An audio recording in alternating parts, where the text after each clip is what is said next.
Hey guys, tonight we're diving into the weird and wonderful world of medieval dating, where being hot wasn't about abs or cheekbones. It was more like, you own land, have most of your teeth, and aren't actively contagious? Jackpot. You get to marry a 10 out of 10. So before you get comfortable, take a moment to like the video and subscribe. If you want to fall asleep even faster, try spotting Nov. He will be hiding somewhere in each image. Now imagine this. You wake up. You're lying on a straw mattress that might have once been yellow, but now resembles a crime scene.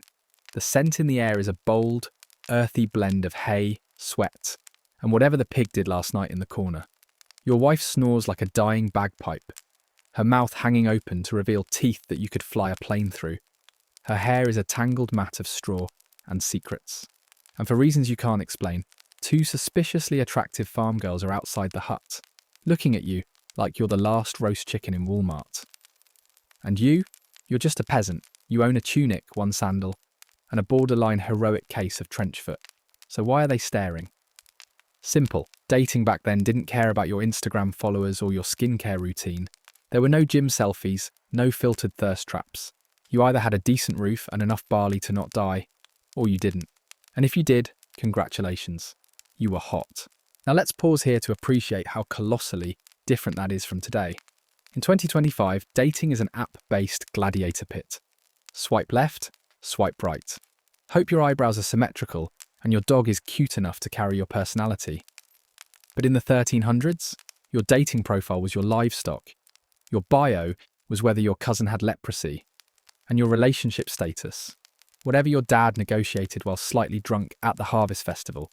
See, the medieval dating game didn't have rules. It had bloodlines, alliances, dowries, whispers behind church walls, and every now and then a forbidden glance from the baker's daughter. And for the ladies, you love wasn't a feeling. It was a strategy. You didn't date for fun. You dated to survive. Sometimes you married for land, sometimes you married for goats, sometimes you married because your parents had already sealed the deal before you were even born. Surprise? You're 12. She's 14. You both smell like onions. Time to make a life together. And yes, this was completely normal. Nobody questioned it. If anything, they were thrilled to be spoken for. Because being single in medieval times was a bit like being a lone squirrel during winter. Cute idea, but you're probably not making it to spring. Marriage was survival insurance, especially for women. You didn't get to be single and independent. You got to be single and burned as a witch for having opinions and too many cats. So when our medieval peasant wakes up and sees two ethereal women smiling at him across the field, it's not because he posted a thirst trap in chainmail.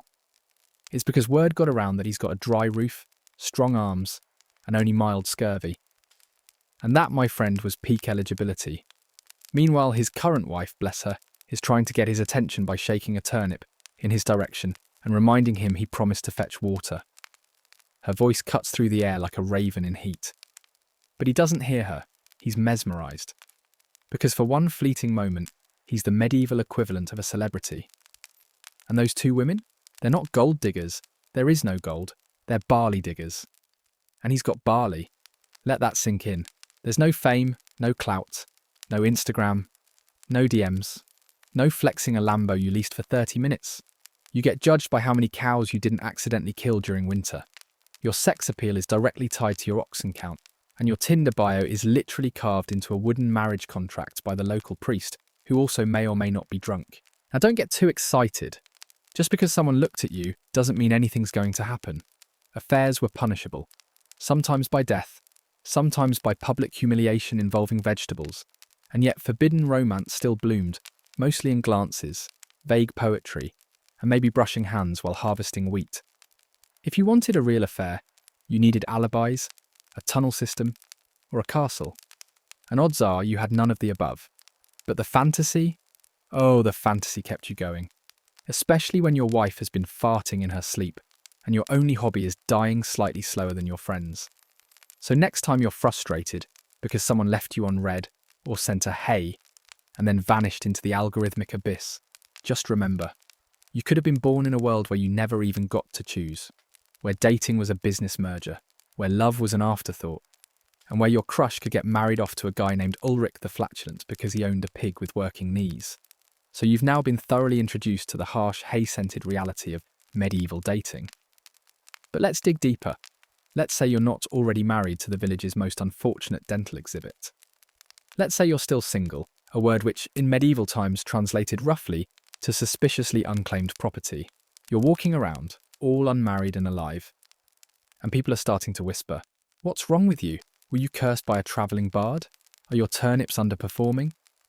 Or are you just plain unattractive in a world where the hottest man is the one with 3 pigs and a spine that isn't shaped like a question mark?" Because here's the thing. You didn't just meet someone and fall in love. You were arranged. Like furniture. Like battle formations. Like questionable stew ingredients. If you were lucky, your parents would find someone tolerable. If you were unlucky, your parents were dead and now your uncle is trying to marry you off to someone named Edith the Bearded so he can expand his cabbage territory. Matchmaking was a family sport. Your dad would negotiate with another dad, usually over some ale and a half-burnt lamb shank. And suddenly, boom, you were betrothed. Not asked, not consulted, just betrothed. And the bar was low. Did they have functioning limbs, breathing, not actively bleeding from the eyes? Perfect, she's your soulmate now. The priest has already carved your names into a log. Just hope they don't mix you up with the neighbour's goat again. And if you were a woman, oh, sweetheart, buckle up. Because you were the real bargaining chip. Daughters were currency. Marriage was a transaction. You brought a dowry, a package deal of livestock, land, or sometimes a really nice bucket. And that determined your worth. If you didn't come with enough assets, good luck.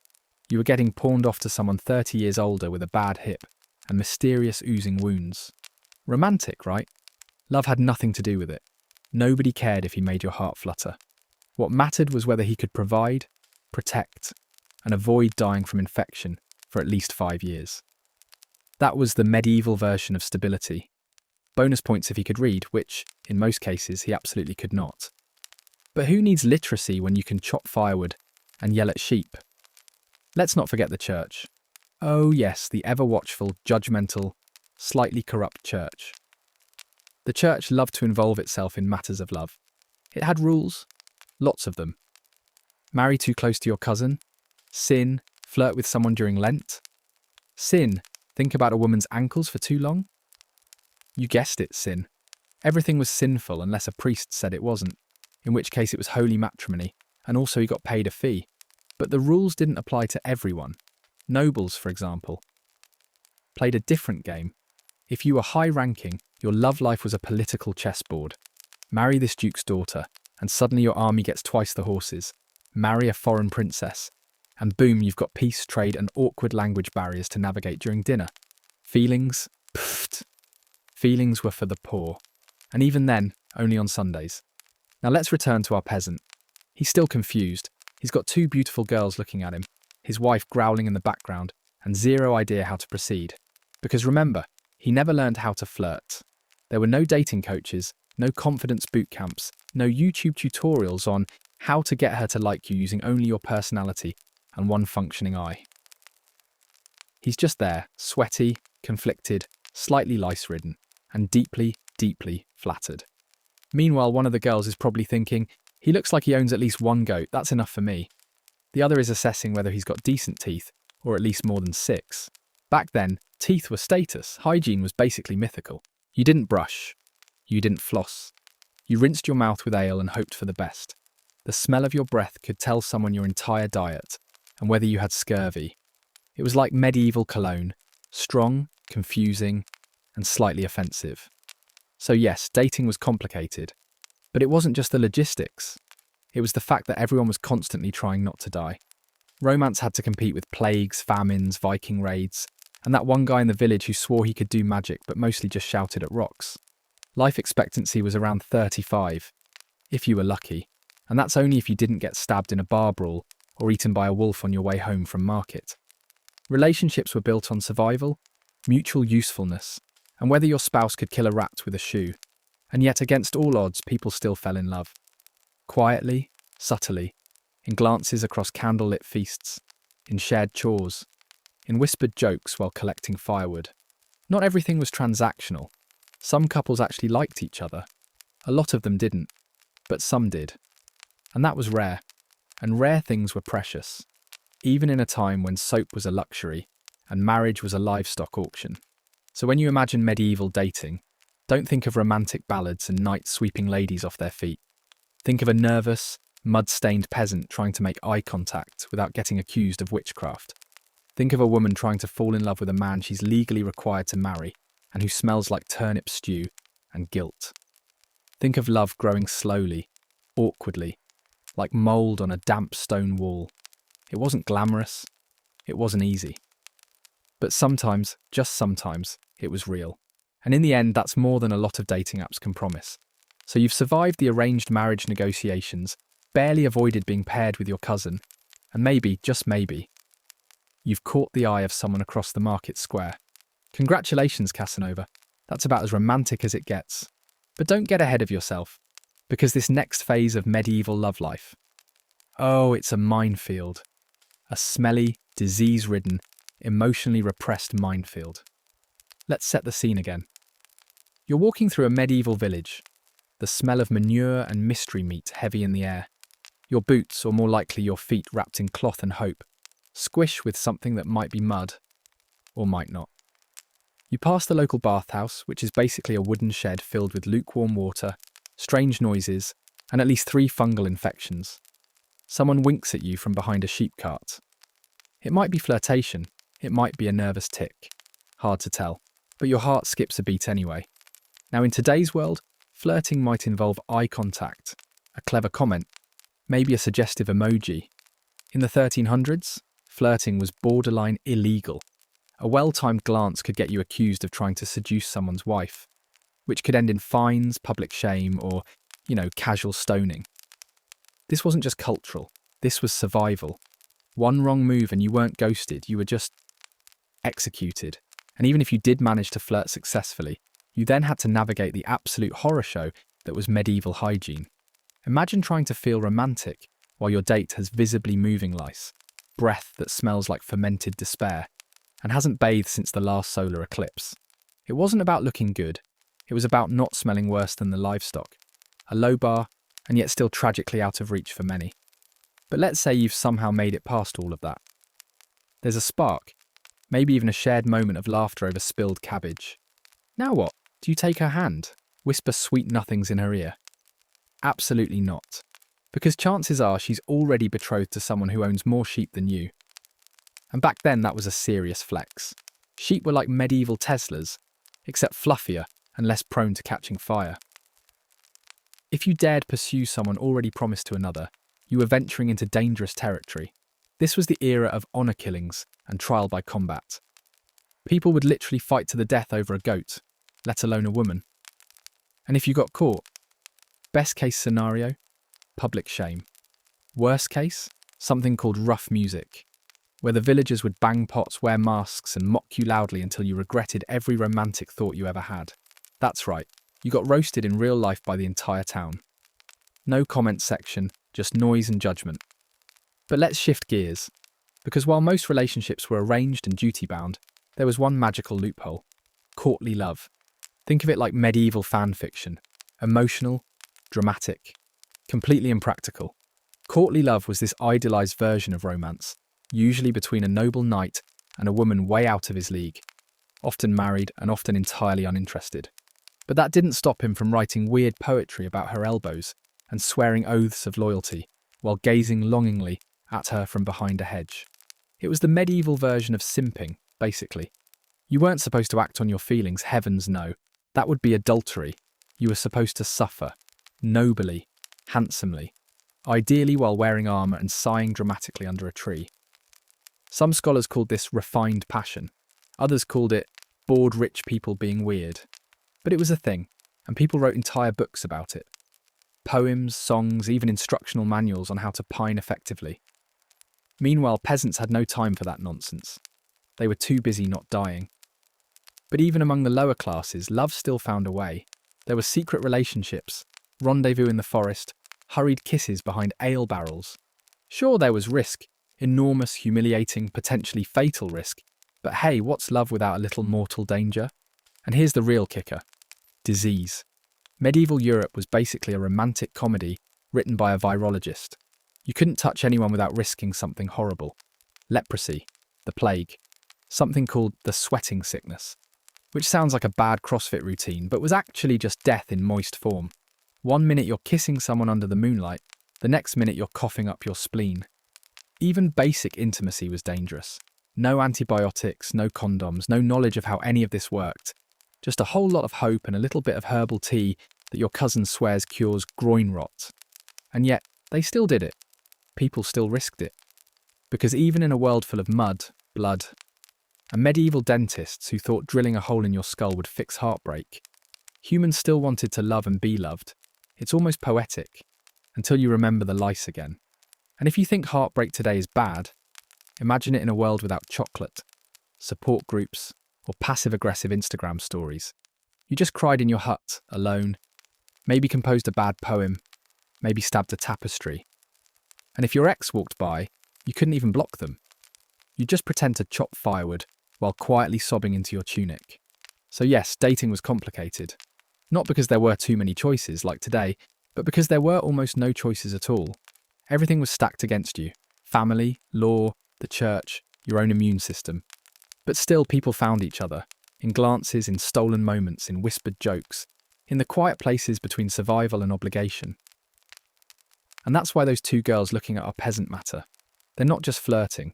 They're taking a risk. A risk to dream, to imagine something other than what's been arranged. A risk to choose, however briefly, someone who maybe doesn't smell like despair. And him? He's just standing there, gobsmacked. Because for once, someone noticed him not for what he owns, but for who he is. A humble man, covered in mud, married to a woman whose back hair could be braided. And yet, somehow desirable. And that, dear listener, is the closest thing to romance this era could offer.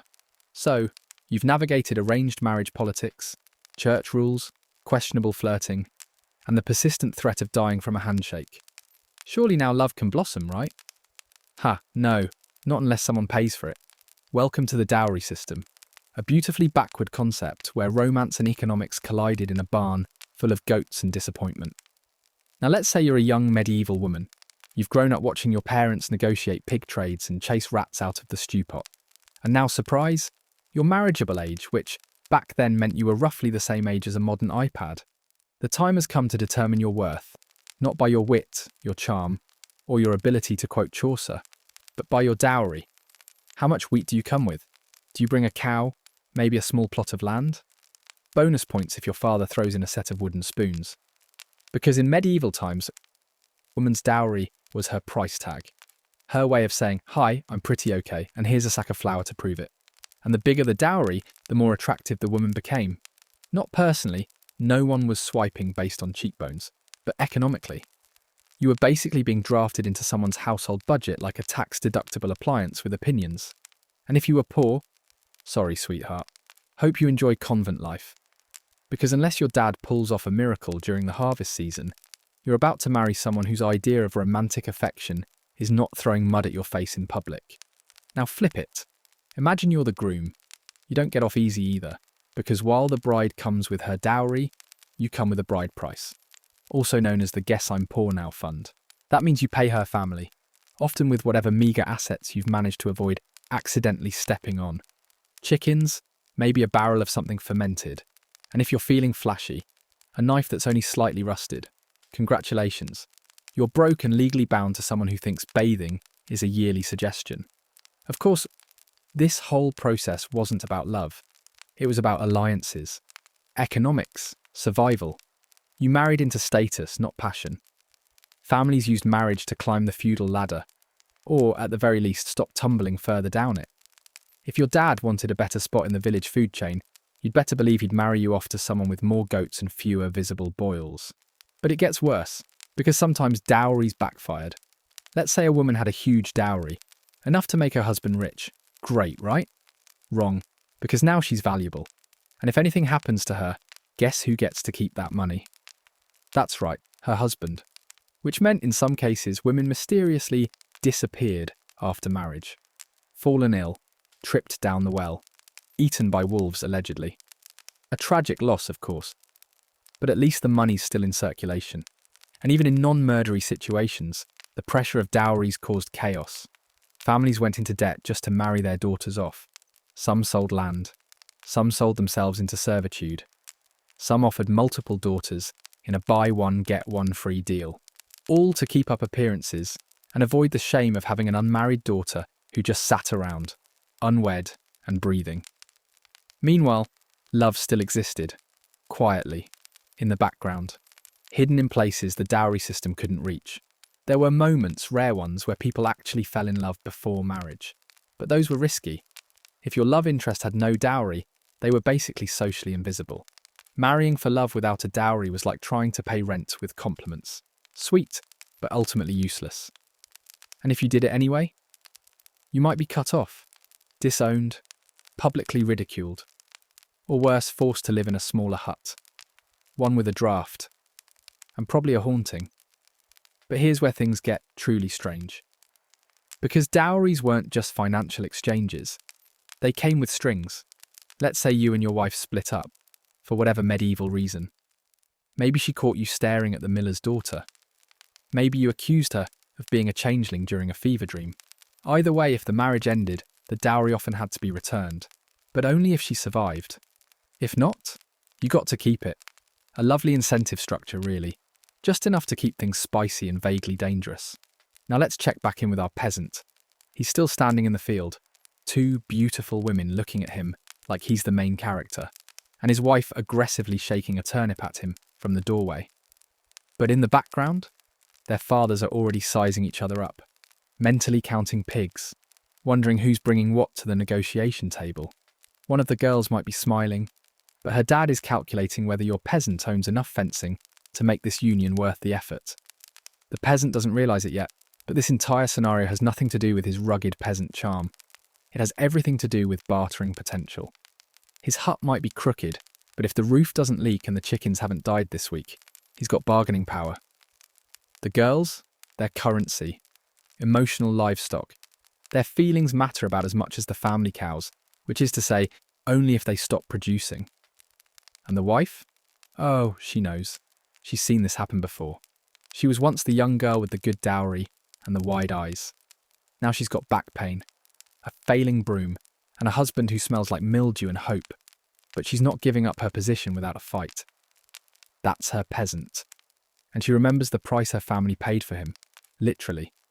Because love in the medieval world was a luxury, a glitch in the system, a brief flicker of feeling in a society designed for transactions, not tenderness. You didn't get married to fall in love.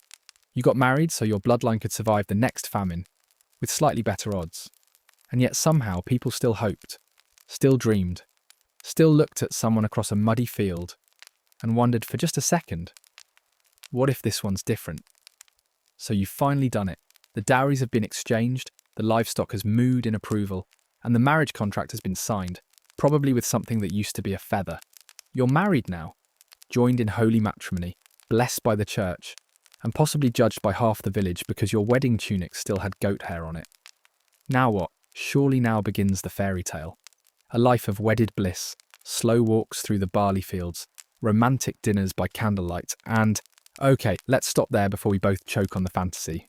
Because once the vows were said and the goats were shuffled back home, married life in the Middle Ages was about as magical as a cold potato. You didn't marry for fun, you married for duty, for survival, for convenience. And once the novelty wore off, usually sometime between your second lice outbreak and the fourth time your partner forgot to shovel the night soil, you settled into a rhythm that can best be described as grim endurance. Let's talk about roles, because in medieval marriages, you didn't get to negotiate who did what. There was no, I'll cook if you clean. There was just, you're the man? Great. Go till a field until your spine begs for mercy. And, you're the woman? Wonderful. Pop out kids, carry water, and try not to die from a splinter. Romantic. Men were expected to be providers, not emotionally.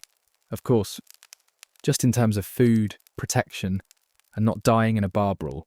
Women, they ran the household, which, by the way, was not a Pinterest-perfect little cottage with flowers in the windowsill. No, it was a one-room mud box with a suspicious damp smell and a ceiling that occasionally leaked livestock. They worked from sunrise to sundown, spinning wool, baking bread, brewing ale, raising children, and trying to avoid being blamed for every bad harvest or weird-looking sheep.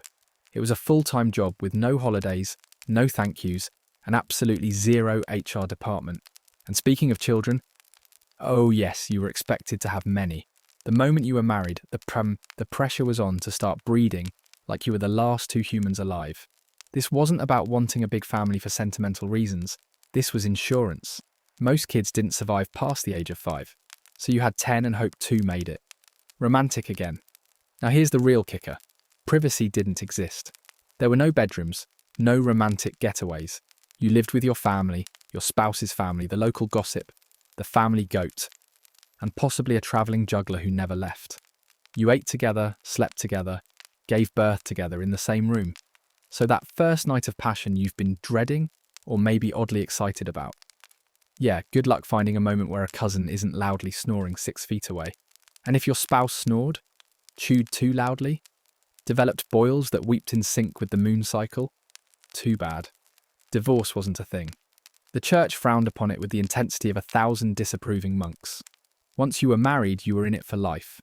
Or until one of you died, which, let's be honest, wasn't that long. And this is where we really separate modern dating from medieval reality. Because today, if you're unhappy in a relationship, you can leave. You can go to therapy, you can take time for yourself, journal about your growth, maybe move to Bali and find yourself. In medieval times, you just accepted it. You gritted your teeth, if you still had them, and hoped your spouse wouldn't cough directly into your soup. But, and this is where it gets weirdly wholesome, not all marriages were awful. Some couples actually liked each other. Over time, shared suffering has a way of bonding people. You milk the same cow. You bury the same friend. You raise children, fight off the plague, and survive that one terrifying thunderstorm together. And slowly, maybe, you begin to love each other. Not in the flashy, rom-com sense, but in the quiet way someone saves you the best turnip without saying anything, or the way they patch your cloak with a piece of their own. It was subtle, practical, often unspoken, but real. And that's kind of beautiful, isn't it? You take two people, throw them into a mud pit of hardship, surround them with disease, poverty, and questionable soup. And somehow, a bond forms. Not always, but sometimes. And that sometimes is what kept the whole bizarre institution going. Let's return now to our beloved peasant, the one caught between his intense, aggressively turnip-wielding wife and two oddly attractive women who seem weirdly interested in a man with one shoe. He's beginning to reflect.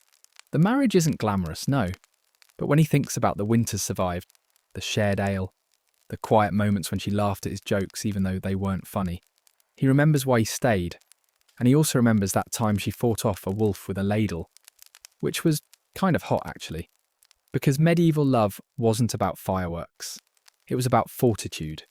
You didn't choose your partner, you endured with them, you aged fast, you laughed when you could, you cried when no one could see, and somehow you made it work, even if she had a moustache, even if he forgot your name during a fever, even if the spark never ignited, but the warmth stayed. So next time you feel down about being single, or your hinge date didn't text back, or your situationship said they're emotionally unavailable, take comfort in the fact that at least no one traded you for 3 goats and a wheelbarrow. By now you're starting to get the picture. Medieval dating was less candlelit dinners, and more please don't die from dysentery before the honeymoon. But just when you thought it couldn't get more complicated, allow me to reintroduce the true third wheel in every medieval relationship, the church. If you thought your in-laws were nosy, imagine living in a time where the local priest could literally veto your crush. The church didn't just influence relationships, it controlled them, supervised them, judged them from the pews, and occasionally ruined them entirely with a stern sermon and a questionable Latin chant. From the moment you were born, or more accurately baptized, the church had dibs on your romantic destiny. It dictated who you could marry, when you could marry, how you could marry, and whether or not your marriage counted as valid if someone's cousin twice removed sneezed during the ceremony. Now you might think, surely this was about keeping people honest, right? Promoting virtue and family values. Sure, that's what the pamphlet said, but the real story? Power, control, and lots of uncomfortable rules. Let's start with consanguinity, a delightful little doctrine that made sure you didn't marry anyone too closely related. And by too closely, I mean they had an entire chart for this. In theory, this prevented, full-on medieval Alabama situations. But in practice, it was a mess. Most people didn't even know who their sixth cousin was, much less ask for papal permission to kiss her. And that's right, papal permission. If you wanted to marry within 7 degrees of relation, which basically covered the entire village if you were from a small enough hamlet, you needed the Pope to say it was cool. That's assuming your letter even got there, and didn't get eaten by a highwayman or a very literate goat.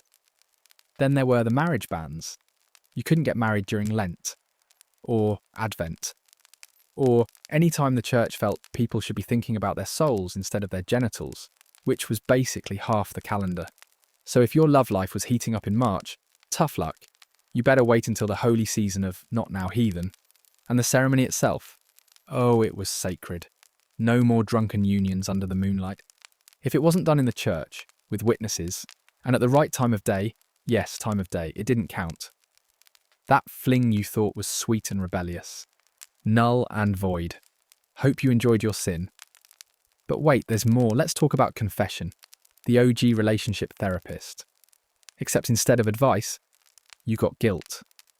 If you so much as thought about someone else's thighs for longer than a blink, you were expected to confess it, out loud, to a man in robes, who would then tell you to say a bunch of Hail Marys and maybe fast for a week. Romance, cancelled. Then there was chastity. The church loved chastity almost as much as it loved Latin. You were expected to keep yourself pure before marriage, which was great in theory, but hilariously unrealistic in practice. People still fooled around. They just got better at hiding it. Behind haystacks, in wine cellars, during the town festival, while everyone was distracted by the pig race. Of course, if you got caught, there were consequences. A young woman caught doing the deed outside of marriage could be shamed, ostracised, or forced to do penance, which might involve wearing an itchy sackcloth and standing barefoot in church while the priest explained in detail how much of a disappointment you were. Men, of course, got off easier, because medieval sexism. But even they weren't immune. A married man caught with someone else's wife might be fined, flogged, or, if her husband was particularly creative, castrated with a farming tool. This wasn't just about morality, this was about property. Wives were considered part of a man's assets, like oxen or rusty swords. But despite all this control, all this pressure, people still found a way. Because you can't legislate feelings. You can try, oh, how they tried, but human desire is stubborn. It's sneaky. It's resourceful. It laughs in the face of curfews and quietly slips out the back during choir practice. Forbidden love was everywhere, between peasants, between nobles, even between monks and nuns who were very much not supposed to be into each other, but somehow kept making eye contact during Vespers.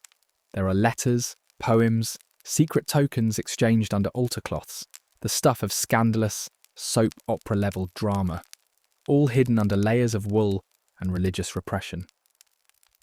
And here's the delicious irony. The more the church cracked down on love, the more people romanticised it, turned it into this unattainable, tragic ideal. Because when something's forbidden, it becomes powerful. When love is a sin, it feels holy. The kind of holy that makes you write bad poetry and risk being burned at the stake just to kiss someone's hand behind a tapestry. Let's check back in with our medieval peasant. He's now at the local church, standing beside his wife who's glaring daggers at the 2 women who smiled at him yesterday. The priest is lecturing about purity and marital duty. The peasant is nodding along, but internally he's still thinking about one of the girls, the one with the hair like sunlit hay and 0 visible chin warts. He knows it's wrong. He knows the church would disapprove. He knows his wife would probably beat him with a broom. But still, there's that flicker. That small, stubborn part of the human spirit that wants to believe in love. Real love. Even when everything around you is cold mud and judgmental sermons. That's what makes medieval romance so fascinating. It shouldn't exist. The odds are stacked against it. And yet it slips through the cracks. It survives in quiet looks, in smuggled letters, in the brief touch of hands as you pass each other at the well.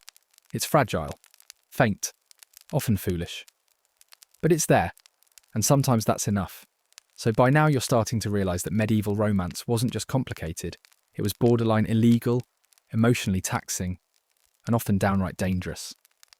We've covered the dowries, the matchmaking, the religious micromanagement, and the whole marry now, fall in love never situation. But what happens when people don't play by the rules? What if, against all odds and common sense, someone dared to chase a little affection outside the confines of livestock contracts and priest-approved touching? Well, then you had yourself a good old-fashioned scandal. Or a tragedy.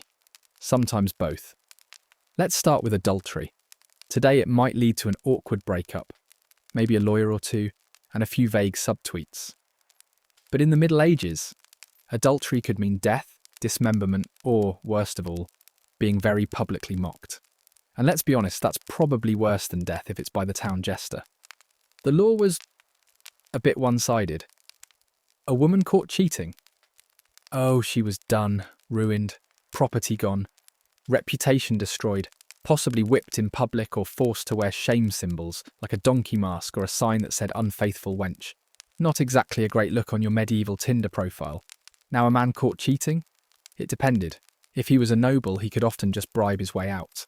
If he was a peasant, his wife might chase him with a pitchfork, or, if she was particularly spicy, report him to the local bailiff and get him fined for wasting his loins. That's not a joke. That was a real legal phrase. Wasting one's loins was considered a punishable offence, which, frankly, is still a great insult today. And then there were the townsfolk. Because privacy didn't exist, gossip spread faster than the plague. If you even looked too long at someone not your spouse, old Bertha from across the street was already telling the blacksmith, who told the priest, who told your cousin, who told your wife, who is now standing outside your hovel, holding a broom like a battle axe. There were public punishments for this stuff. Rough music, we mentioned earlier, where people would bang pots and pans outside your home, sing insulting songs, and basically turn your infidelity into a travelling roast. Think of it as medieval cancel culture, but louder and with more cabbage. And yet, people still did it. Because humans are stubborn, hormonal, and occasionally just really into someone who brings them an extra potato at the market. It didn't matter how risky it was. Sometimes the attraction overpowered the logic. The risk became the thrill. The affair became the escape. From a loveless marriage. From village monotony. From the crushing weight of smelling the same person's farts for 12 years straight in a one-room house. Let's go back to our peasant. He's been good mostly. He hasn't acted on the glances. He's dutiful. He mends fences. He even complimented his wife's turnip soup the other night, despite it tasting like boiled shoe. But the temptation is still there.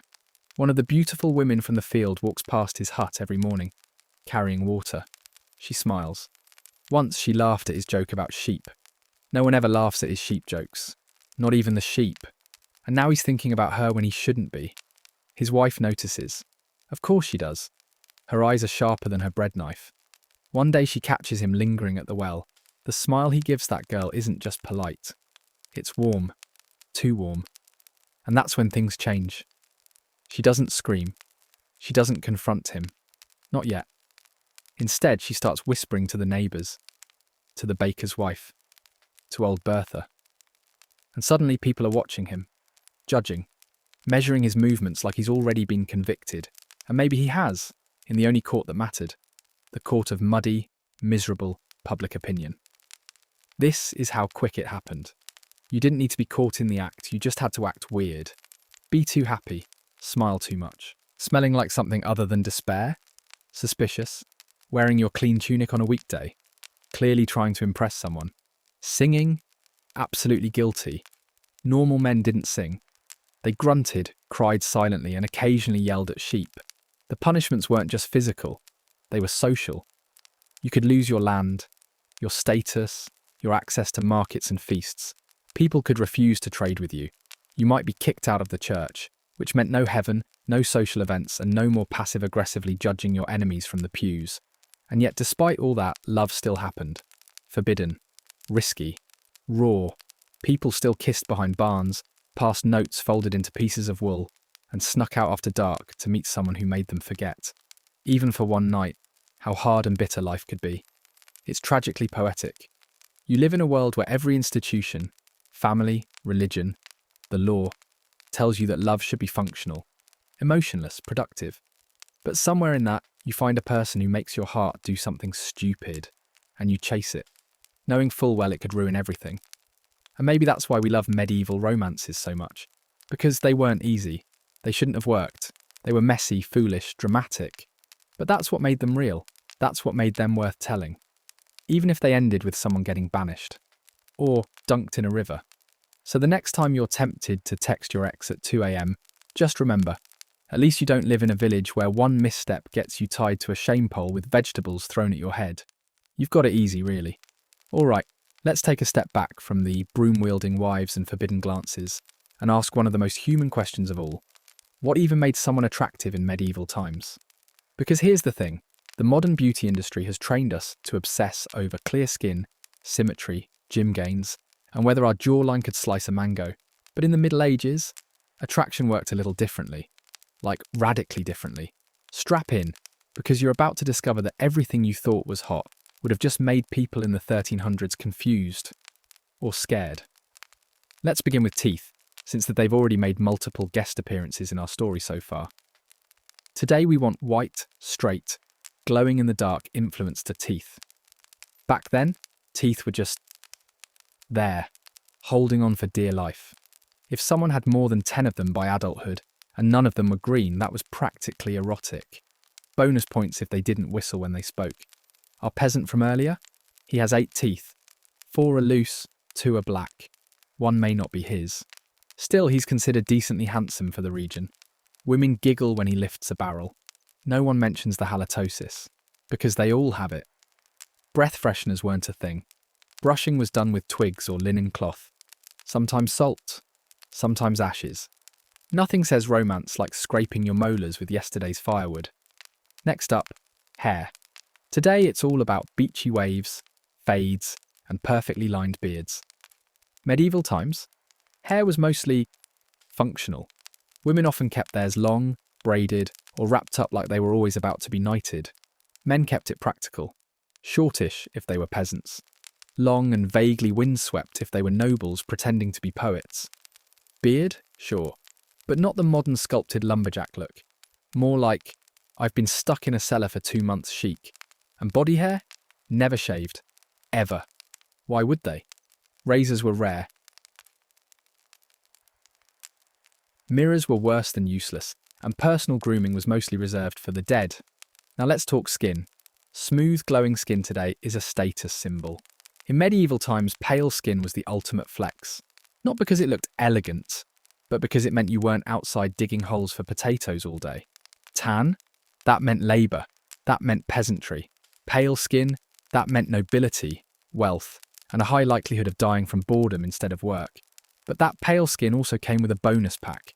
Smallpox scars, lice bites, scrofula, and something called St. Anthony's fire, which, no, was not an indie band. It was an actual skin disease. You didn't need to have flawless skin, you just needed to have skin that wasn't actively peeling off in front of people. Let's not forget body shape. Today there's a ridiculous amount of pressure to be lean, muscular, or Instagram thick. But back then, plump was power. If you were soft and round, people assumed you had enough food to not be dying. And in some areas, that was the sexiest thing imaginable. A full belly meant full granaries. And in a world where famine could show up like an unwanted in-law, extra body fat was hot. But the ideal body was still practical, especially for women. Big hips, great. Childbirth, strong arms, excellent. Butter churning. If you were a man, they wanted thick wrists, calloused hands, and a back that looked like it had seen some serious ploughing. Agricultural, not romantic. Nobles were allowed to be softer. Peasants needed to look like they could wrestle a pig and win. Oh, and smell. You think your gym socks are bad? Medieval smell was a lifestyle. Deodorant was a hallucination. Perfume existed, but only for the rich. And even then it smelled like rose petals left in ale too long. Most people just accepted it. The combination of sweat, livestock, mildew, and whatever the dog dragged in was considered normal. Some couples bonded over it. You smell slightly less awful than the neighbour. Let's get married. So now imagine our peasant again. He's standing in the field. His one tunic has been turned inside out for freshness. His hair is matted, but strategically so. He has a roundish face from all the porridge, and only a small boil on his neck. He smells faintly of turnip and resilience. To us, he's a disaster. To the village girls, a catch. And those 2 pretty women watching him from the well, they're not seeing what you see. They're thinking, his hands are big. He owns socks. He hasn't died yet. My stars, he's perfect. And his wife, the big one in the doorway waving that turnip around like she's leading a revolution, she was once the village beauty. Before childbirth and war and roof collapses wore her down, she still has that sharpness in her eye. That refusal to die. That gritted teeth love. And maybe, just maybe, the peasant remembers what made him fall for her in the first place. Probably her dowry, but also that time she bit a goose and won. So attraction wasn't based on airbrushed standards. It was based on what worked. Who could survive? Who could keep going? Who could make the ugliest life feel slightly less miserable for a few years? And in that mud-soaked world, that was beautiful. So next time you obsess over your appearance, your skin, your abs, your profile pics, take comfort. You live in a world with toothpaste, with hot water, with mirrors that don't make you question your entire lineage. You're doing fine. Let's say, against all odds, you're not dead. You're single. You have at least 60% of your teeth. And you're feeling bold. Maybe it's the full moon, maybe it's the mead, or maybe you just slipped on some goose poop and landed emotionally vulnerable. Either way, you're ready to flirt. But this is medieval Europe, my friend. There's no Wi-Fi, no bars, no clubs, no you up texts at 2 a.m. Flirting back then had to be creative, covert, and conducted under the ever-watchful eyes of your wife, your priest, and someone's goose. So how did people seduce one another without TikTok dances and gym selfies? Let's begin with the glance. Not just any glance, but the glance. You couldn't stare. That was suspicious. You couldn't not look either, or they'd assume you had leprosy. It had to be just right. A quick look, then away, then back again. Just long enough to say, I see you, I want you, but I also don't want to be accused of sorcery. This wasn't just peasant flirting either. Even nobles played the same stupid game. Ballrooms, feast halls, pure tension. The romantic equivalent of slow-motion glancing across a pig roast while pretending not to exist. The stakes were high. One wrong look and your dad was marrying you off to someone named Bartholomew the Moist. Next we have the gift exchange, a classic move. In our world it's flowers, chocolates, weirdly specific Spotify playlists. In medieval times, it was a lock of hair, a carved wooden comb, a freshly plucked onion with the dirt still on it. Practical, romantic, slightly pungent. If you were fancy, maybe you gave her a ribbon. If you were rich, a ring. If you were broke, a heartfelt poem written on bark. That's right, bark. Because parchment was expensive and trees were free. Bonus points if it rhymed and didn't involve livestock metaphors. Although honestly, those were considered charming. And then, the song. Ah yes, the medieval playlist. If you were a minstrel, or mildly literate, you might compose a love ballad. Nothing said, I think about you while stirring gruel, like a 3-chord tune sung under someone's window at night. That is if you could sing. If not, well, it's the thought that counts. Until the father comes out swinging with a torch and you're suddenly composing funeral music. Flirting often took place during chores. Shared labour was the medieval equivalent of hanging out at a cafe. You'd catch someone's eye while stacking hay, brushing past them in the grain field, or accidentally handing them the better half of the carrot harvest. These small acts of generosity were like little coded messages. Hey, I like you, have this slightly larger turnip. It's yours now, I've thought this through. And yes, there were festivals, the one time the village let loose, and hormones ran as wild as the pigs on parade. And in a world with no Netflix, drama was better than entertainment. It was fuel, something to talk about while scraping mould off the cheese. His wife knows. Of course she does.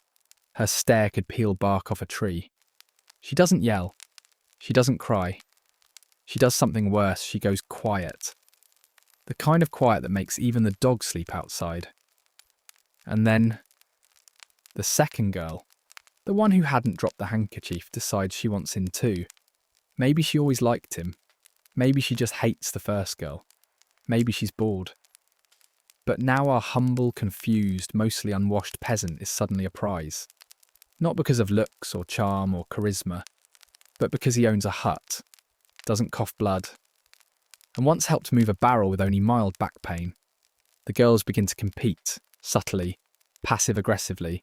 They both smile a little too sweetly at him at the market. One offers him fresh bread, the other fixes the tear in his tunic. His wife, watching from the distance, just tightens her grip on the laundry stick. People drank, danced, wore masks, and sometimes even kissed in public. Scandalous. These moments were like social hacks. You could be bold, say something flirty, pretend it was the mead talking.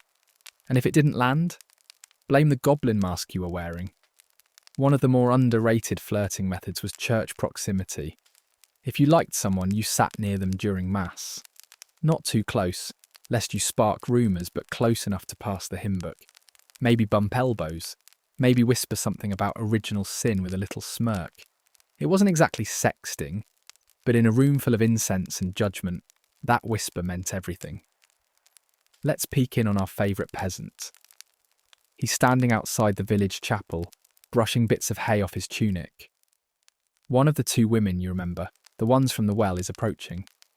She's carrying a basket of herbs and has just enough confidence in her stride to suggest she's either interested in him or about to sell him nettle tea. She gives him a nod, a glance, just enough to make his heart thump in that half-hopeful, half-doomed way only medieval men with terrible footwear can understand. She drops a small cloth near his feet, a handkerchief. Embroidered, her initials. It's the medieval equivalent of sliding into his DMs.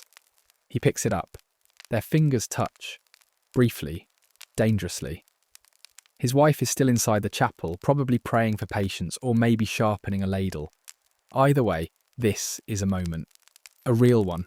The kind you replay in your head while milking goats later. Because flirting wasn't fast. It wasn't loud. It wasn't about instant gratification. It was long game. Painfully long. Like, we might hold hands in 3 years long. And honestly, that made it feel important, earned, intimate. Today we have emojis, dating apps, 8-second attention spans, and the magical ability to ghost someone from 2,000 miles away. Back then they had to be present. They had to risk things. Reputation, safety, sometimes an actual stoning. It wasn't smooth, it wasn't sexy, but it was real. So next time you panic over sending a risky text, imagine trying to woo someone by dropping root vegetables and hoping they understood the message. Somehow, they made it work. Slowly, silently, awkwardly. But it worked. By now you understand that medieval romance wasn't cute. It wasn't charming. It was muddy, awkward, and one wrong eye contact, away from public humiliation. But there's one thing that really took it to the next level. One thing that could set a whole village buzzing like a hornet's nest in a wine barrel. And that was jealousy. In our world, jealousy gets quietly channeled into cryptic Instagram stories and frantic group chat messages like, "Do you think he's ignoring me or just dead?" But in the medieval world, jealousy had nowhere to hide. There was no blocking, no muting, no politely ghosting someone by pretending your phone died in 1348. No, back then, if your feelings got hurt, they got hurt loud. And love triangles? Oh, they were everywhere. Not because people were scandalous, but because the dating pool was tiny. Your options were your neighbour, your cousin, or the one guy who smelled slightly less like goat. Eventually, someone was going to end up liking the same person as someone else. And when that happened, it got messy. Let's bring it back to our peasant. He's still caught between his aggressively loyal wife and the two attractive women who may or may not be flirting with him. One of them dropped a handkerchief last part. Things got real. Now word is spreading. The village blacksmith saw it. So did the baker's wife. And guess who they told? Everyone. Now our peasant is the centre of attention. Not because he's handsome. He still looks like a root vegetable This isn't a joke anymore. This is serious. Because in the medieval world, relationships weren't just personal. They were social contracts. If someone stole your partner, emotionally or otherwise, it wasn't just heartbreaking. It was shameful. You lost status, respect, in some cases your livelihood. And that meant people got desperate. People fought. Women threw punches. Men challenged each other to duels with swords if they were noble, or with fists and spiked farm tools if they were peasants. There are recorded cases of pitchfork stabbings over romantic disputes. Not duels to the death, but messy, embarrassing fights where both parties ended up muddy, bruised and banned from church events for a month. And then there were the false accusations. Say a married woman wanted to get back at her husband for ogling the miller's daughter. She could spread a rumour, just a whisper. Did you hear what he said to her behind the stables? That's it. That's all it took. Reputations crumbled faster than a stale oatcake. But here's where it gets particularly brutal. There was no way out. No apps to distract you. No moving to a new city. No glow-up gym routine. If your relationship went south, you were stuck. Emotionally, physically, legally. You could walk away, sure. But where would you go? There's one inn, one tavern, and half the village is your extended family. So people didn't move on. They seethed, quietly, violently, sometimes with poison, or dramatic declarations during the harvest feast. And once a love triangle ignited, it burned hot and ugly until someone gave up, died, or married a shepherd just to end the chaos. Back to our peasant. He's now waking up in a cold sweat. The attention has gotten out of hand. He didn't ask to be desired. He just wanted to harvest his turnips and survive winter with both feet. But now the tension is thick. His wife watches him like a hawk. The girls keep popping up with suspiciously warm soup. Even the priest is giving him side-eye during Mass. And maybe, just maybe, he misses the quiet days. When no one flirted. When his wife only yelled sometimes. When his biggest problem was whether or not to eat the questionable mushroom. Because now he's not just surviving. He's the main character in a medieval soap opera.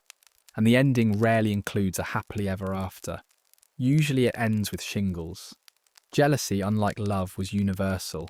It didn't care about class, gender, or how many chickens you had. It crept in, made you bitter, made you rash. And in a time where everything was life or death, jealousy was a blade wrapped in feelings. You could kill someone over it and be applauded for defending your honour. Today, jealousy leads to vague tweets and blocking. Back then, it ended in pitchfork fights behind the granary. So yeah, you've got it easy. You've heard the old cliché. It's better to have loved and lost than never to have loved at all. Sweet sentiment, but clearly written by someone who never lived in a medieval village, with one street, one tavern, and exactly 0 ways to avoid your ex. Because here's the truth. Heartbreak in the Middle Ages was brutal, not just emotionally, but logistically. You didn't get to cry it out, block them, hit the gym, get a new haircut and a fresh wardrobe, then re-emerge like a phoenix with abs and boundaries. No, you just sat there, in your mud-soaked tunic surrounded by animals and regret, and tried not to die from sadness or actual disease. Let's say your medieval romance didn't work out. Maybe they got married off to someone else. Maybe their dowry fell through. Maybe they got consumed by the plague before you got to hold hands behind the wheat cart. Whatever the reason, it's over. And you? You're crushed, but you can't post about it. You can't disappear to another city. You can't even mourn properly, because people still expect you to milk the goats, patch the roof, and shovel animal droppings with a smile. You don't get a breakup playlist. You get dysentery and judgmental stares from Bertha, who always said she wasn't right for you anyway. And guess what? You're going to see them. Every day. At church. At market. While dragging buckets of water past the same well you used to meet at. There's no hiding. There's no going no contact. There's just making awkward eye contact while trying not to cry into your fermented cabbage. Let's revisit our peasant. Things have escalated. The flirting turned to tension. The village buzzed. His wife grew icier than a 3 a.m. bath in December. And finally, it happened. The fallout. Maybe he confessed to a stolen kiss. Maybe someone tattled. Maybe his wife walked in while he was smiling too long at someone else's soup. Either way, the fire's out. The spark is dead. His wife now treats him with the kind of affection one might reserve for a wet broom. And the other 2 women? Gone. One married a man with more pigs. The other moved to the next village. Which sounds dramatic until you realise the next village is 5 miles and 3 wolf attacks away. He's left alone. Not single, oh no, he's still married. Just emotionally bankrupt. The kind of heartbreak where everything smells worse and bread tastes like sadness. But he has to keep going. Because in medieval times, emotional processing wasn't a thing. No therapists, no coping mechanisms, just suppressed feelings and passive-aggressive turnip peeling. And if you think it was easier for women, spoiler, it wasn't. A heartbroken woman had even fewer options. She couldn't wallow or vent or take time for herself. She had to marry someone else immediately, because if she didn't, people assumed she was damaged, barren, cursed, or, worst of all, emotionally complex. Widows had it slightly easier. They could remarry, often with a bit more choice. But if your heartbreak came from unrequited love, betrayal, or just plain bad luck, tough. You stitched your heartbreak into your apron and carried on. Quietly, bitterly, sometimes poetically, occasionally murderously. And yes, some people wrote about it. Love poems, sad songs, tragic plays, but only if you were literate, which meant rich, male, and probably not the peasant currently sobbing into his barley stew. Most heartbreak just evaporated into the cold morning air and turned into back pain and trust issues. But maybe that's why the heartbreaks mattered so much, because you couldn't escape them. You had to live with them. You had to share a bread oven with them. You had to bury the dream of what could have been beneath piles of hay and disappointment. And somehow you did. There were no second chances, no rebound flings, no reinventions. Just the same tunic, the same chores, and the same memories of the time she brushed your hand at the market and smiled like you meant something. That was it. That was the whole love story. A glance, a smile, a silence. And maybe that made it all more real.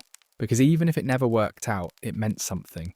Even if it ended in rejection or exile or soup-based betrayal, you remembered.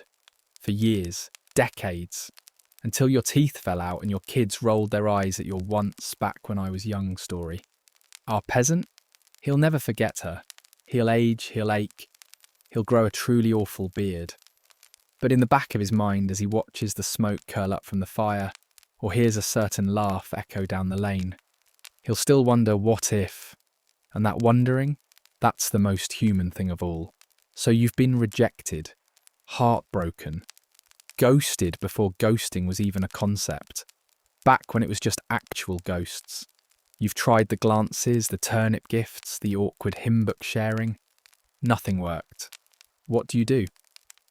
Well, if you were medieval and emotionally unhinged, and let's be honest, who wasn't, you turn to the next best thing.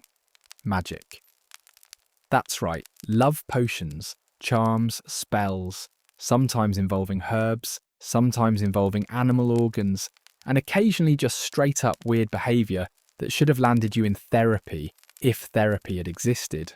Let's start with the basics, folk magic. This was the go-to toolkit for the heartbroken and the hopeless. Couldn't get the baker's daughter to notice you.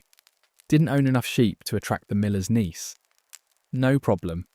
Just find the local hedge witch. Every village had one. And trade her a chicken, some honey, or a scandalous secret for a solution. The most common request, make them love me. The most common result?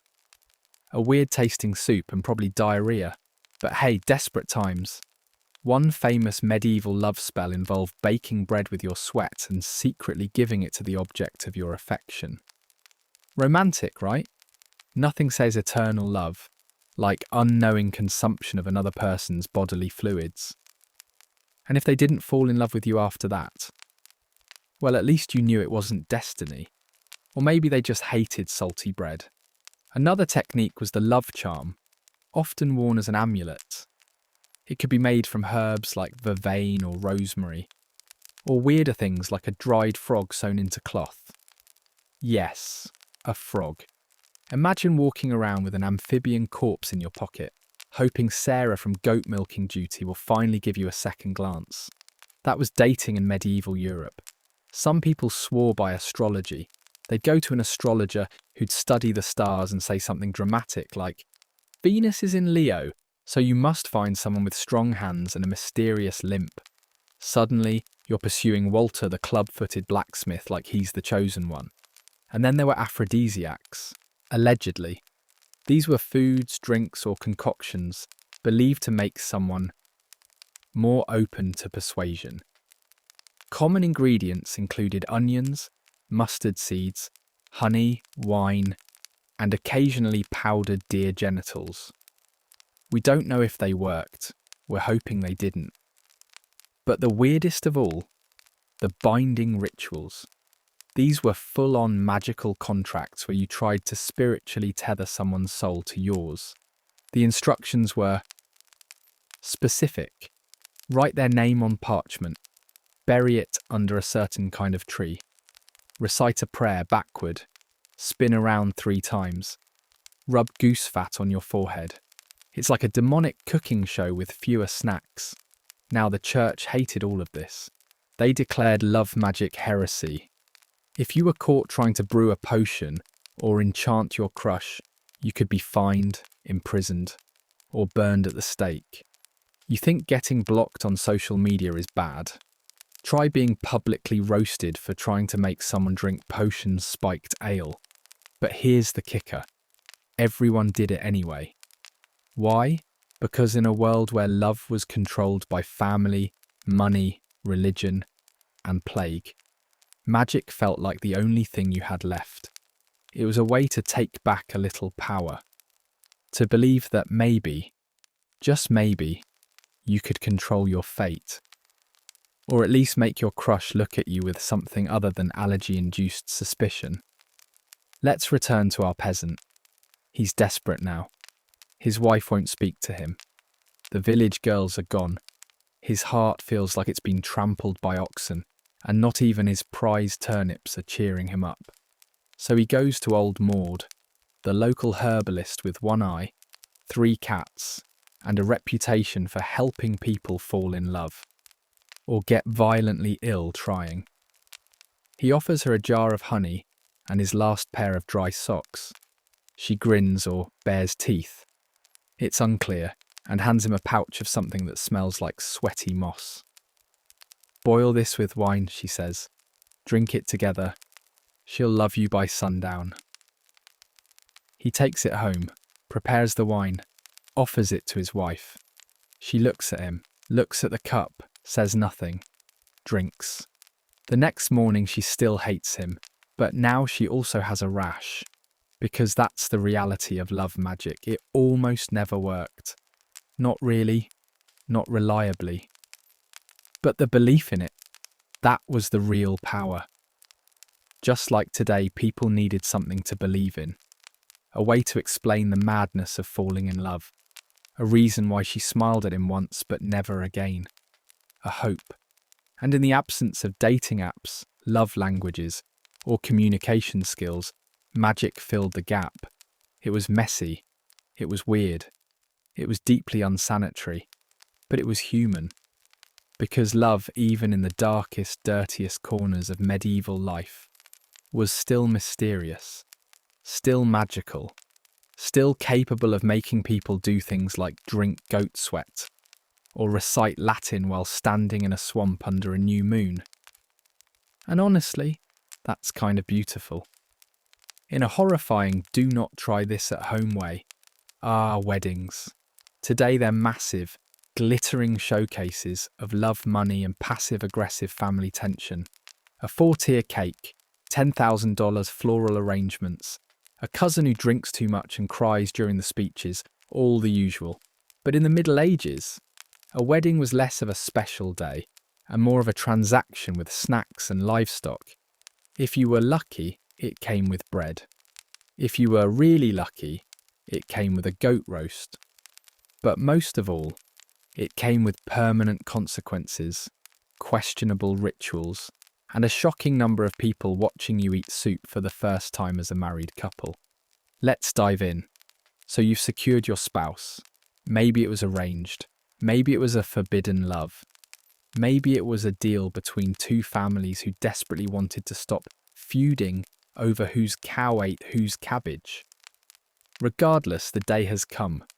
You're getting married, and naturally this holy and binding ceremony will be held outside the church.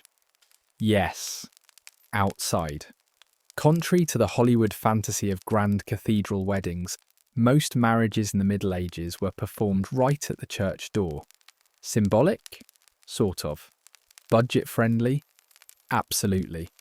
It wasn't until the later Middle Ages that people started moving weddings inside, and even then it was mostly so fewer peasants could throw onions at the bride. The ceremony itself was short, simple, and deeply awkward. No dramatic music, no I do's echoing through ancient stone halls. Just a priest asking if everyone agreed to this thing, some mumbled Latin and possibly a nervous belch from the groom if he'd been hitting the pre-wedding ale too hard. There were rules, of course. The church demanded consent, but only in the most technical sense. Did you say yes while your father glared at you? Cool, that counts. And if the bride was too young to speak clearly, which horrifyingly was often, well, that was just a logistical hiccup. Now let's talk outfits. There were no white dresses, no tuxedos. You wore your best tunic, which basically meant your only tunic that hadn't been used as a rag the week before. If you were noble, sure, you might have some fine embroidery or a colourful sash. But if you were a peasant, your wedding outfit had dirt on it. Already, and nobody cared. The feast was the real highlight. Not because it was luxurious, but because it was one of the few times in your life you might get a full stomach. People showed up. Food was shared. Ale flowed. Someone played a lute badly. Someone danced worse. Someone's uncle tried to seduce someone's cousin, which was only a problem if they were too closely related.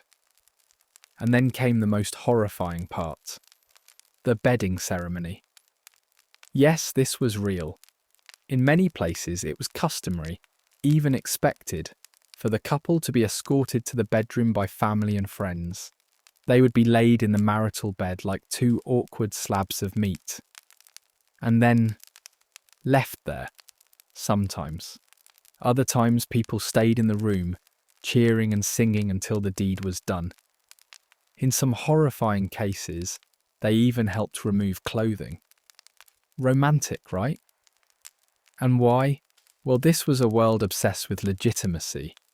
Marriages weren't about feelings. They were about contracts, land, heirs, and making sure your cousin didn't inherit the wrong bucket. So the wedding wasn't complete until it was consummated. You didn't just marry someone, you had to prove it, immediately. With witnesses and sometimes with receipts. Literally. Bed sheets were kept as evidence. Let's check in on our peasant. He's standing outside the church, his bride wearing her mother's hand-me-down apron and a flower crown made of weeds, looks vaguely anxious. The priest drones on. Someone's goat farts. A child sneezes directly into the breadbasket. Then comes the bedding. The villagers sing. His wife's cousin slaps him on the back and offers him a jug of mead, for courage. They're escorted into their hut. The door is shut.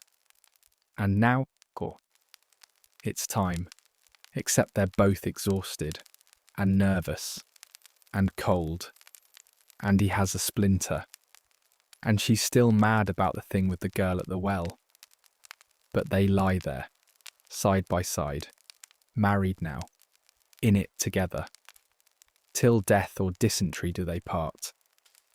And that's how most medieval marriages began. Not with fireworks, not with passion, but with resignation, expectation, and a small sliver of hope that maybe, someday, love would grow from the cracks in the mud wall beside their shared straw mattress. Because medieval weddings weren't about being swept off your feet. They were about planting them in the same dirt and hoping for the best. So next time you complain about seating charts or overpriced DJs, just remember, at least your aunt didn't stay in the room while you tried to seal the deal. So you've survived the awkward wedding. You've done the deed, hopefully without too many spectators. The bread's been eaten, the ale's been spilled, and the priest mumbled some vague Latin about eternal union. Congratulations, you are now officially married. Now comes the hard part, staying married. Because in the Middle Ages, marriage wasn't a happily ever after situation. It wasn't built on romantic compatibility or deep emotional connection. It was built on endurance, survival, and a mutual understanding that no one's going anywhere because, frankly, there's nowhere to go. Let's start with living conditions. Most couples lived in a single-room hut, often shared with kids, in-laws, a few chickens, and enough lice to start their own colony. Privacy was a myth. Personal space? Hilarious. If you got into a fight, you couldn't storm off to another room. You could step outside, sure, but now you're standing in the mud, alone, staring at your goat who's also in a bad mood. And you better believe there were fights. Over everything. Who forgot to patch the roof? Who let the fire go out? Who cooked the fish that may or may not have already been dead when it was caught? The Middle Ages were stressful. And so was your marriage, but you didn't get to call it quits. Divorce was nearly impossible. For peasants, it wasn't even a legal concept. You were married. End of story. For nobles and royalty, there were ways to annul a marriage, but only under very specific circumstances, like impotence, or being accidentally related, or not having produced a son after 17 tries and several nervous breakdowns. Even in those cases, you needed permission from the Pope, which was a bit like trying to return a broken product to a store that doesn't exist anymore. You'd write letters, you'd make bribes, you'd hope the stars aligned, and maybe, just maybe, someone in Rome was feeling generous that week. So for 99% of people, marriage wasn't a choice anymore. It was a sentence. And you had to make it work, or at least not actively attempt homicide. Which brings us to infidelity. Yes, it happened. A lot. Men, especially noblemen, had mistresses, sometimes multiple, sometimes proudly. The church frowned on it, but society kind of shrugged. Boys will be boys, they said, while polishing a sword and sending their wife to confession for having opinions.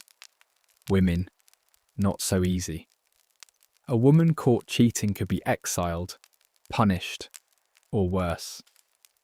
The double standard was medieval, even by medieval standards.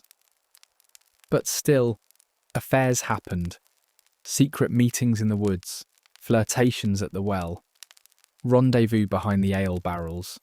Love found a way. Mostly bad, occasionally beautiful, always risky. When couples did stay together, it wasn't because every day was romantic. It was because they had to. They had kids to raise, crops to grow, bread to bake, illnesses to survive. Even if you hated each other, you still had to work together, or the entire household fell apart. And then everyone died. But here's the thing. Over time, many couples actually grew fond of each other. Not passionate, fireworks-style love, but a quiet, grumpy, shared bucket of soup kind of love. You knew how they liked their porridge. They knew when to leave you alone after a bad harvest. You held each other through sickness, grief, and war. You buried your children together. You watched seasons change and people die, and still, you were both there. Side by side, sweaty, exhausted, kind of annoyed, but together.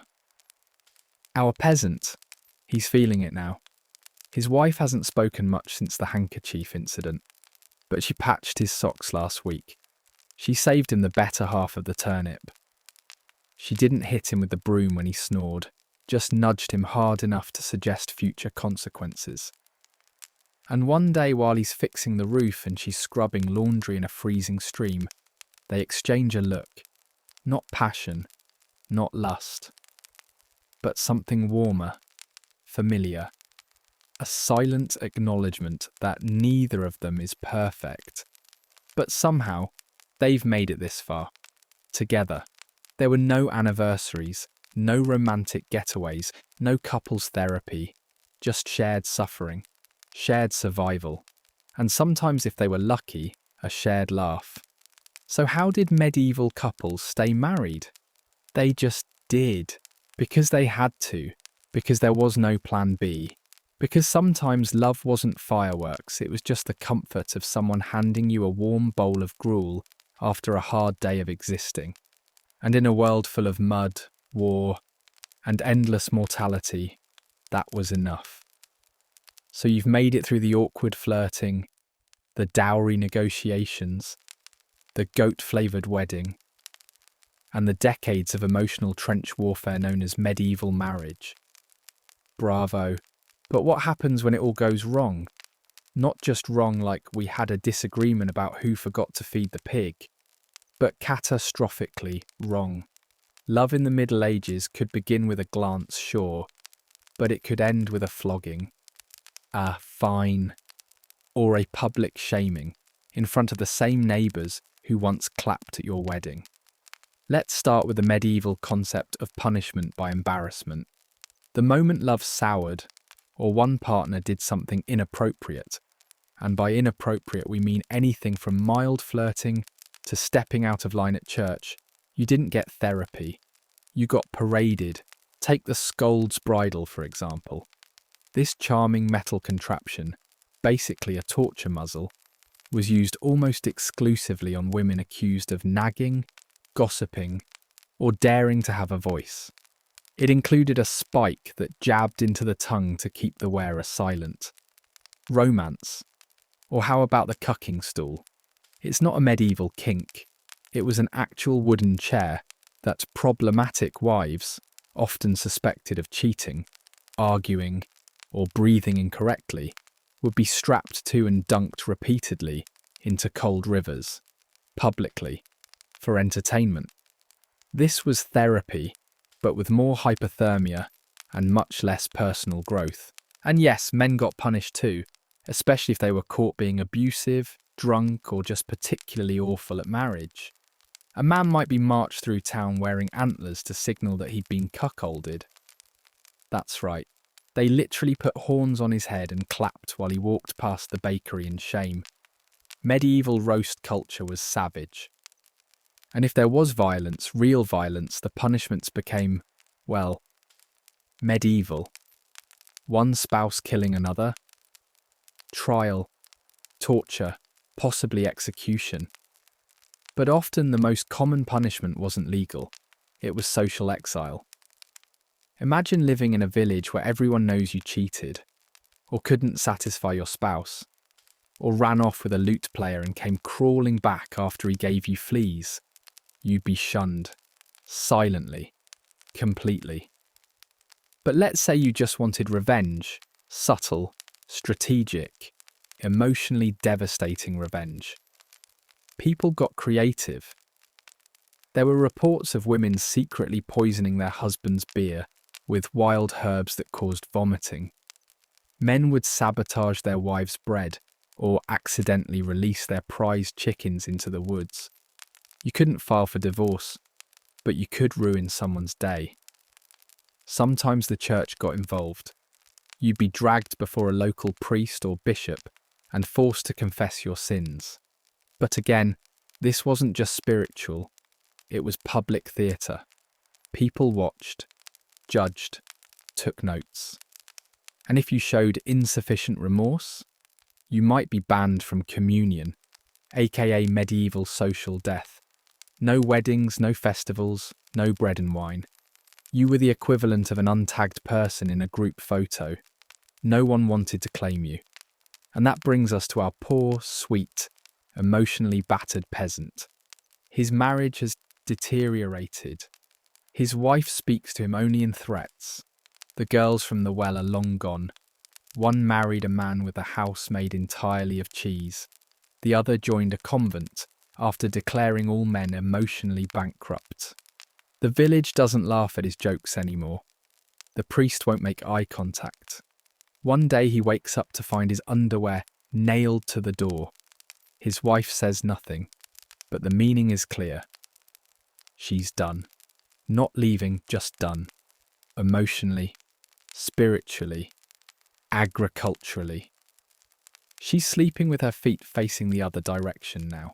That's medieval for I loathe you. And still, though, they stay together.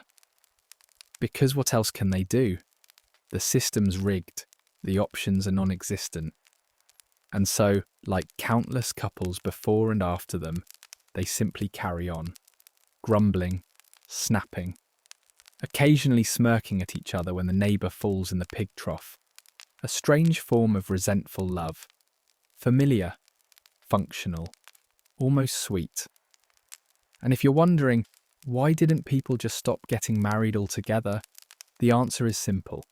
They couldn't.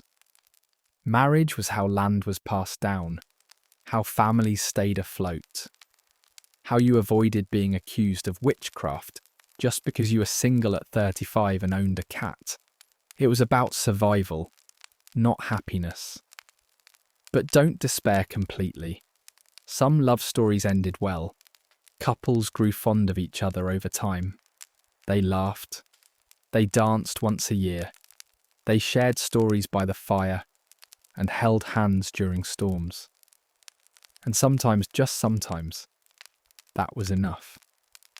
Because in a world where life was short, and love was dangerous and public humiliation was always one argument away, the real miracle wasn't falling in love.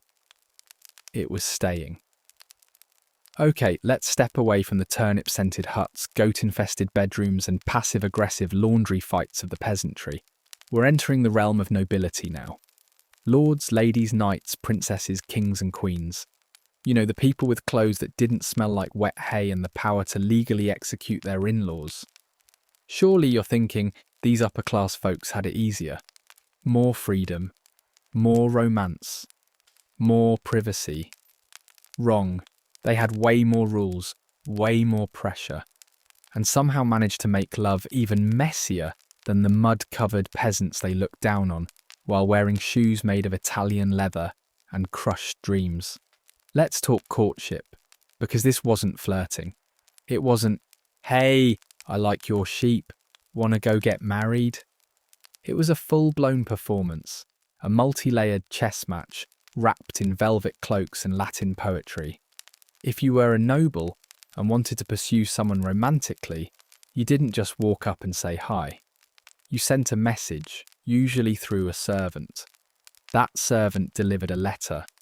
That letter contained rhyme. The rhyme referenced Greek mythology. And if it didn't mention tragic longing at least 3 times, it was basically a death sentence to your chances. Enter courtly love. The entire idea was this ridiculous fantasy, where knights would fall hopelessly in love with a noble lady, often married of course, and then spend the rest of their lives writing bad poetry about her ankles while sighing into the wind from castle battlements. It was supposed to be chaste, passionate, but without physical contact, kind of like an emotional hostage situation with chainmail. This kind of love wasn't meant to go anywhere. It was meant to burn slowly, beautifully, tragically, and most importantly, publicly. Your goal wasn't to win her. Your goal was to suffer attractively. And if you were really good, your suffering would be sung about by bards at every banquet from here to Normandy. Now let's say you were a noble woman. You didn't get to fall in love. You got to be strategically placed. Your marriage was a political deal, usually arranged when you were about 12 and sealed with a handshake over roast pheasant. Love? Optional. Preferable even. But never necessary. You married for alliances, to secure borders, to trade silk, to stop 2 families from stabbing each other over a cow dispute that started 3 generations ago. And once you were married, that was it. No takesies backsies. You produced heirs, smiled at feasts and pretended not to notice your husband drooling over his horse trainer. But oh, the drama when nobles did fall in love. Especially with the wrong people. Kings falling for milkmaids. Queens whispering to knights. Dukes sneaking into servant quarters. It was scandal waiting to happen. and everyone loved it. Gossip spread through castles faster than fleas on a dog. Servants traded secrets like currency. And if word got out that someone noble had been improper, oh, they were finished, banished, exiled, locked in a tower. Or worse, married to someone even worse. Let's take our peasant and give him a glow-up. Imagine he's now Sir Pesantius, a minor knight with a halfway decent bloodline, 3 horses, and a dented helmet he polishes religiously. He's been invited to a noble feast. He eats too fast, drinks too much. And then she walks in. Lady Isolde of spicy Gossipshire, a noble woman with cheekbones like knives and a reputation for laughing at inappropriate moments. He's smitten, instantly. And she? She glances at him. Just once. That's it. That glance will now fuel 7 months of agonizing poems, awkward sword practice monologues, and at least one incident where he accidentally jousts the wrong man out of distraction. He writes her a letter, sends it via falcon because that's what the rich do. The letter includes an awkward metaphor about roses and destiny. She receives it, reads it, smiles, says nothing. Now everyone knows. And so begins the slow, painful ritual of pretend courtship. They exchange books, gifts, veiled compliments over dinner, all while sitting next to their actual spouses who are too busy cheating with their own secret lovers to notice or care. And what if the love becomes too real? Then it gets dangerous. If discovered, affairs between nobles could lead to trials, duels, imprisonment, or the medieval classic, being bricked into a wall. Literally. Nothing says move on like an early burial behind the pantry. But sometimes, just sometimes, these forbidden romances turned into legends. Stories told for generations. Tragic, beautiful, slightly nauseating. Because nothing captivated a medieval audience more than 2 rich people ruining their lives in the name of love. So no, noble love wasn't cleaner or purer, or better. It was performative, political, and occasionally lethal. But it had pageantry, music, masquerades, secret passages, a lot of candles, and the thrill of loving someone you absolutely shouldn't. And sometimes that was enough to make it feel like magic, until someone got poisoned at dinner. At this point we've covered awkward glances, goat-flavoured weddings, weaponised turnips, and high-stakes noble heartbreak. You'd think medieval dating couldn't possibly get any weirder. Oh, but it does. Because while Europe was busy writing bad love poems and dunking unfaithful spouses in rivers, the rest of the medieval world had their own ideas about love, marriage, and proving your worth. And by proving your worth, I mean bizarre rituals involving bread, sweat, and the occasional symbolic beating with a stick. Let's begin with one of the all-time worst ideas in human history, the virginity test. In many places, especially among nobles, a woman's value on her wedding night was tied directly to the successful proof that she was pure. Now, there were 2 main methods for this, the blood-stained sheet test and the extremely unscientific, well, she looks honest test. But in some regions of medieval Eastern Europe, there was a third, bread testing. That's right. The bride would urinate on bread, and then the bread would be baked and fed to animals. If the animals ate it happily, she was considered a virgin. If the animals rejected it, well, you were in trouble, not a joke, not a metaphor, just really unfortunate baking. Now let's travel to medieval Germany, where lovers participated in something called a trial by underwear. If a couple wanted to divorce, which was already rare and scandalous, they could be forced to appear in court, wearing nothing but their undergarments, standing on separate ends of a sheet, and literally trying to pull each other across the line like a depressed game of marital tug-of-war. Whoever pulled the other across won the case. Not your lawyer, not evidence, just raw emotional deadlifting. Still not strange enough? Let's talk about foot-washing courtship rituals in parts of Africa and Asia, where a suitor might prove his love and humility by washing the feet of the woman he wanted to marry, not once but repeatedly, often in front of the entire community. Romantic? Possibly. Humbling?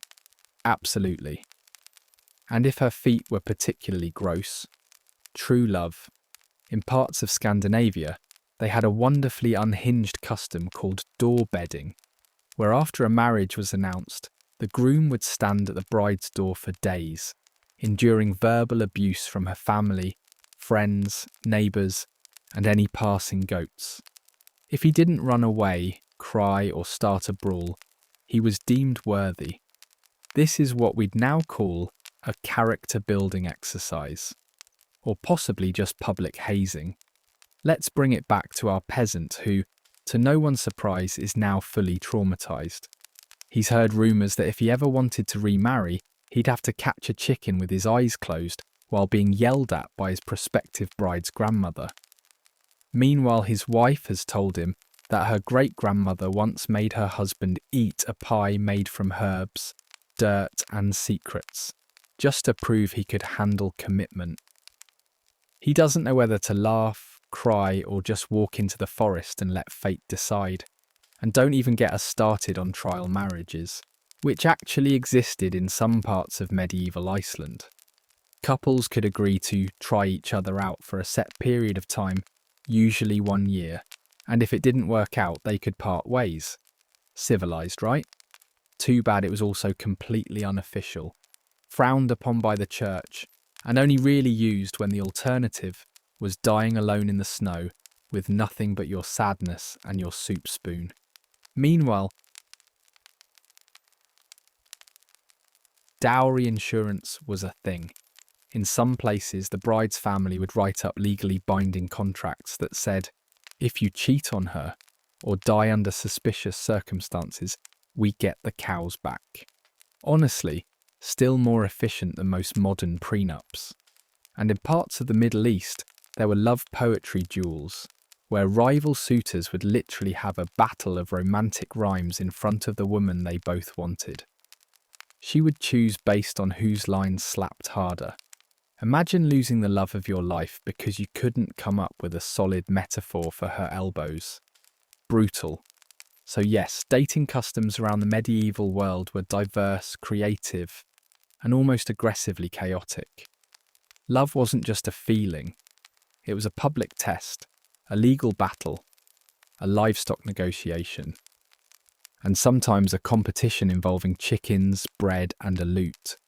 And through all of it, people still fell for each other, still longed, still hoped, still tried, in the most awkward, dramatic, and occasionally moist ways imaginable, to find someone to share their life, or at least a small corner of a one-room hut with, because no matter how weird the rituals, how painful the courtships, or how humiliating the bread-based tests, one truth remains. Humanity will always find a way to make dating just a little bit more complicated than it needs to be. And now, dear listener, we've arrived at the end of our journey, a hay-soaked, heartbreak-laced odyssey through the most dysfunctional, dramatic, and deeply unhygienic dating system history has ever produced. We've covered the basics, arranged marriages that felt more like goat trades, flirting so subtle it might have been a medical emergency, weddings with turnips, ale, and extended family watching you undress, love triangles that ended with public shame and literal horns strapped to people's heads, heartbreak that never healed, bread soaked in urine, and men crying into porridge after being rejected by a woman with 6 teeth and a good dowry. And somehow, through all of it, love still happened. Not often, not easily, and rarely with any kind of poetic elegance. But it existed, That's the part that sticks. For all the horror, awkwardness, and contagious skin conditions, people still found ways to care about each other. They still felt things, still laughed, still looked across a crowded pig market and thought, maybe I don't want to die alone next to this guy who smells like cabbage. But let's be honest, most medieval relationships weren't about emotional fulfillment. They were about survival, teamwork, making it to the next spring without freezing to death or being exiled for loving someone two bloodlines too close. And that's what makes love in the Middle Ages so fascinating. It was real because it had to be. There were no apps, no dating coaches, no casual texting, no filtered selfies, just you, your terrible haircut, your questionable breath, and your hopes pinned to a stranger who might one day help you raise 14 children and kill a wolf with a stick. Let's revisit our peasant one last time. He's older now, greyer. He creaks when he stands. His wife still glares at him sometimes, but now with less rage and more, "We've survived too much for me to start over." They've buried friends, raised kids, lost livestock, cried during storms, laughed during famines. They never had a spark, but they chose each other every single day because they had no other choice. And maybe, just maybe, that's a kind of love we've forgotten. Because in today's world, where you can swipe left on someone for wearing sandals in their profile pic, we forget that love used to be earned, slowly, painfully, repeatedly. It wasn't just about finding the one. It was about staying, even when they forgot your birthday, or gave you fleas, or fell asleep face first in the stew again. So if you're lying there right now, maybe with a few dating disasters under your belt, wondering if you'll ever find love, take a deep breath. Because odds are your romantic life has already gone better than it would have in 1347. You've got options, autonomy, a toothbrush, and absolutely no one is going to make you duel a bard or pee on bread to prove you're dateable. You're doing just fine. And if you're lucky, you'll find someone who feels the same way about you that a medieval woman felt about the one man in the village who owned a roof that didn't leak and could pronounce threshing, which is to say, deeply, and with cautious optimism, sleep tight, and dream sweetly, not of castles or knights or nobles, but of finding someone who would help you chase chickens in the rain without complaining too much.